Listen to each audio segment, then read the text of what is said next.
Hey, welcome to the garage. This video is gonna be a little bit different than what I normally put out. I just turned 44, and one of the things that I started doing, I started it last year when I turned 43, is I made a list of things that I wish I could tell my younger self. So these are kind of like life advice or things that I've learned through experience over the years that I wish I had known a lot earlier.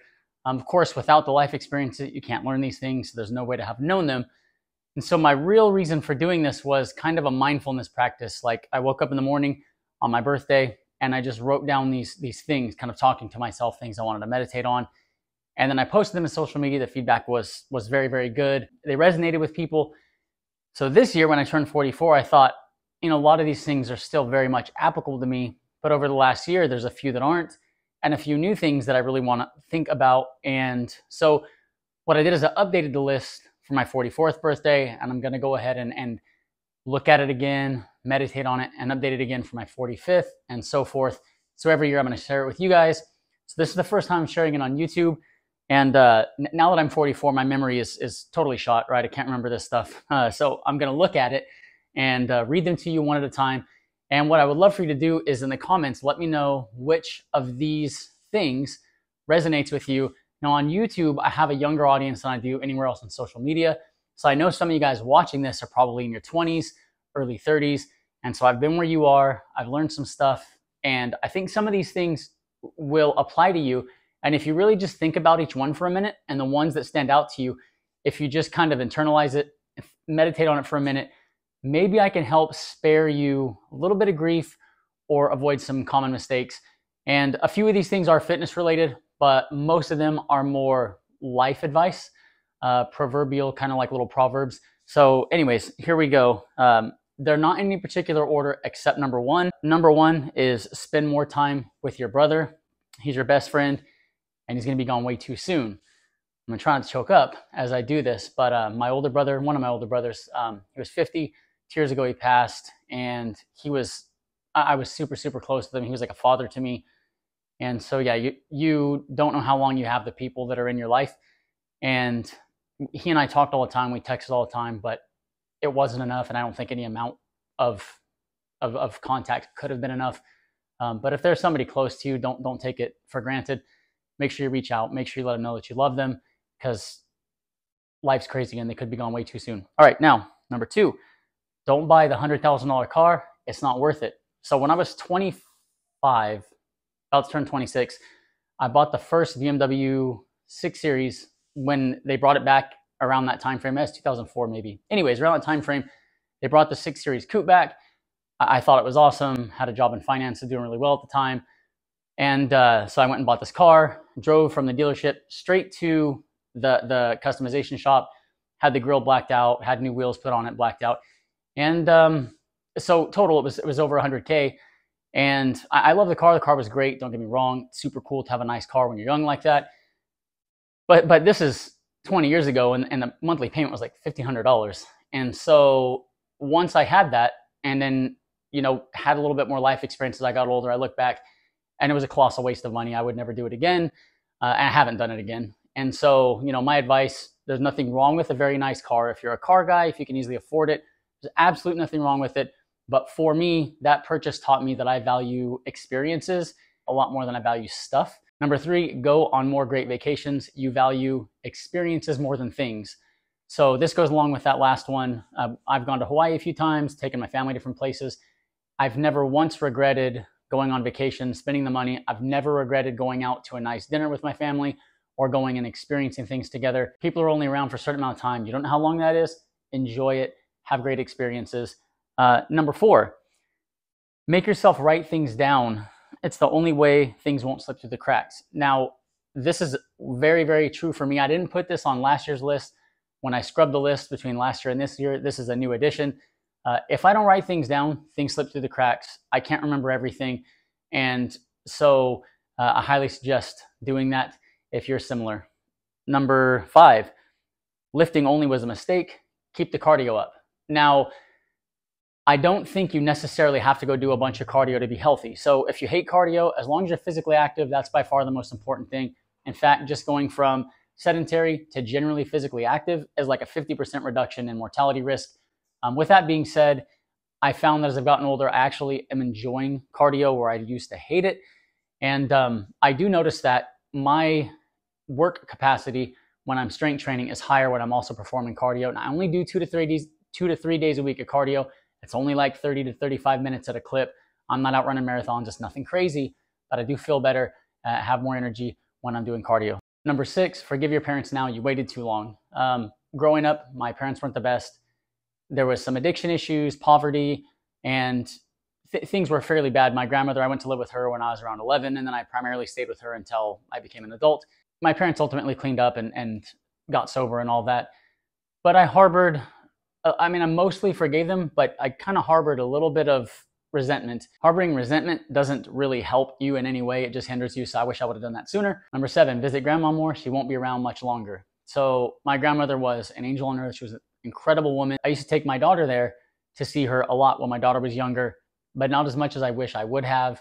The memories I have at her house and with her are some of the best of my life. And I wish I would have spent more time there. So that's what that one's about. Number 8, get your mom's recipes. You're going to miss her cooking when she's gone. Now, like I said, my parents and I made peace, totally forgave them. My mom was an amazing cook. And so there are certain recipes that I never got, and I wish that I would have gotten them. Her biscuits and gravy was amazing.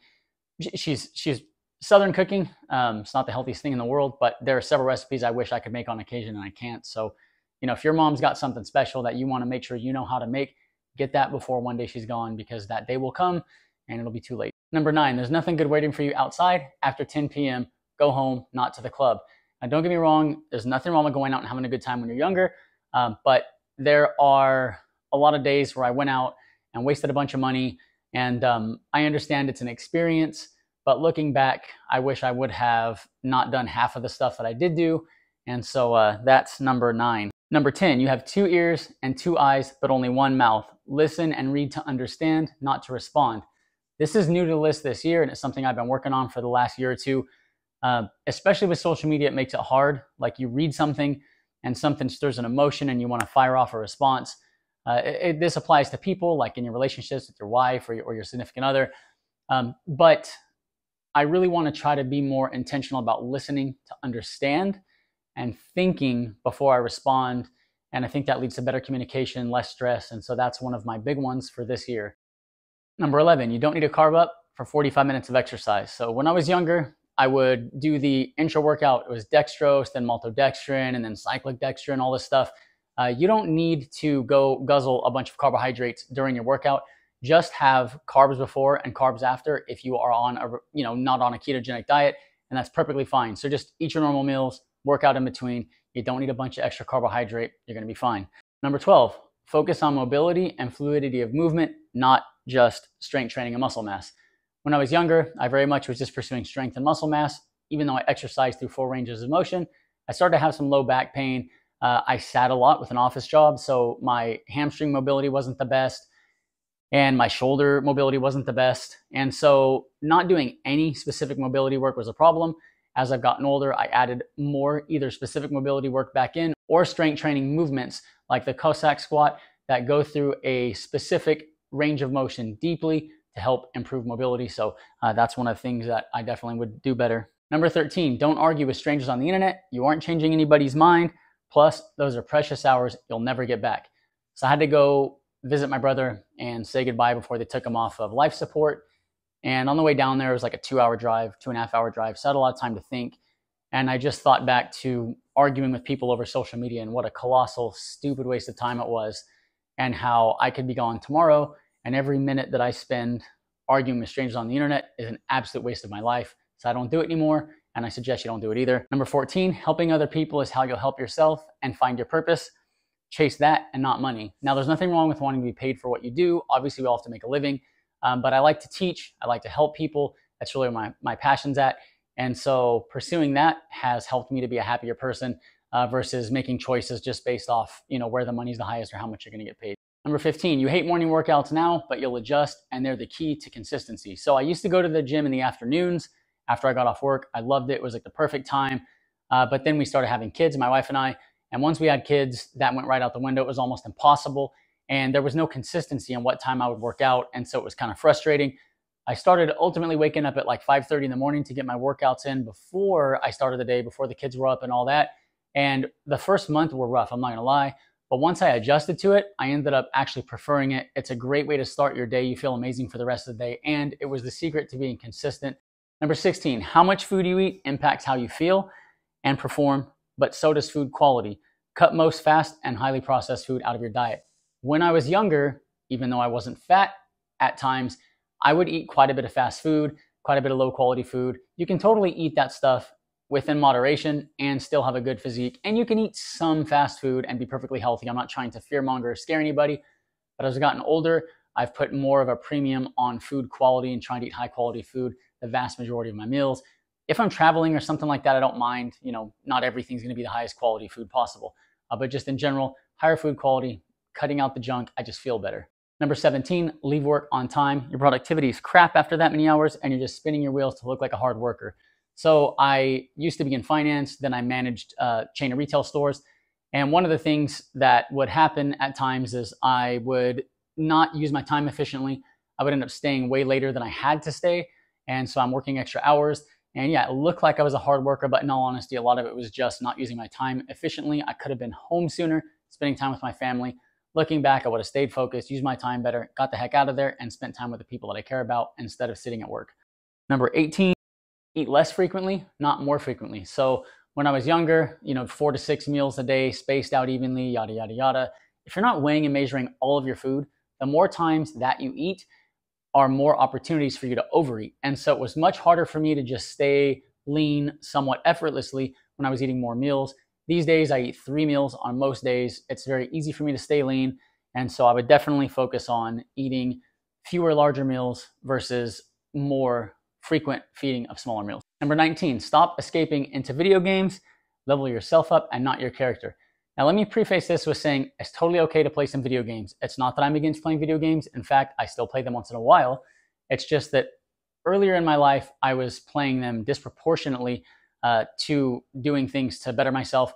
And so I played them way too much and I was using them. The key word in that is stop escaping into video games. I was using them as an escape from other responsibilities or dealing with certain things in life that I wish I would have tackled head on and dealt with. And so yeah, don't use them as a means to escape and avoid doing the work on yourself or professionally or other things that you need to do. Number 20, coworkers are many, friends and family are few. Know the difference and act accordingly. Now, this one's really important because we all tend to spend a lot of hours working and with people who we work with. Sometimes coworkers are genuinely great friends. It's totally okay to invest in those relationships. And there's nothing wrong with spending time with your coworkers. But in almost every job I've had, I don't talk to almost everyone I worked with anymore. So while there are a few people that I've become lifelong friends with, and again, pour into those relationships, just realize that most of the people that you are at work with, you have a common goal professionally, working towards something. But take that goal away, and is there really a friendship there? Is that person going to be there for you if times get tough? And if not, then yeah, be cordial, be a good coworker and all that kind of stuff. But don't disproportionately pour into people who are not going to be there once that job or that career is over. Pour into the people that are going to be there standing at your funeral who actually care about you, not people who just happen to have a common goal at a certain point in their life. So those are my 20 items for 44 years old. Those are the things I've been thinking about and I'm going to continue to think about over the next year. Like I said, I'm going to drop some of these off. I'm going to put new ones on when I do this list again next year. Which of these resonated with you? I'd love to know so we can talk about it. It actually helps me. Like I said, I've meditated on this and people have talked to me about it, and hearing from people really does help. So be social. It's social media. That's the whole point of me making this content. Let me know what you think. And back to exercise and workout videos and things like that next week.